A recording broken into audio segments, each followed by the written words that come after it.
Hello mga people, kamusta kayo? Medyo nauuso nga ngayon ang balita tungkol kay Buena Fortuna. As we all know, sometimes life doesn't go the way we planned.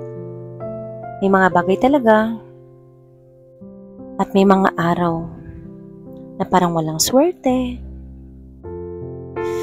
walang gana, walang pag-asa. Diba? Kakatamad na gumising sa araw-araw. Pero always remember, swerte man o hindi, may buena fortuna ka man o wala. Gusto mo man siyang itapon o itago dahil sa mga nababalitaan natin ngayon, always remember and always choose and trust God's timing. Lagi nating tandaan mga people, maniwala at magtiwala. He knows when to give. He knows when to take away. And He knows exactly what our hearts really desires and what our hearts are ready for.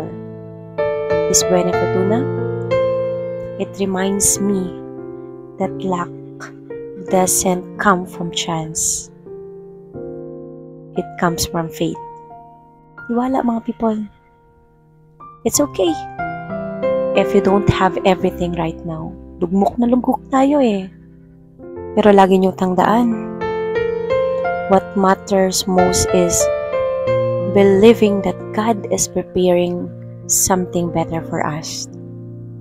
So whether you have this, you keep this, o itapon nyo dahil sa mga balita ngayon, always remember to keep your faith strong and let your heart stay grateful kahit ano pa yan, kahit ano pang pinagdadaanan mo ngayon. Because with or without luck, when you trust God, you are already blessed. Huwag kalimutan mga people, maniwala at magtiwala.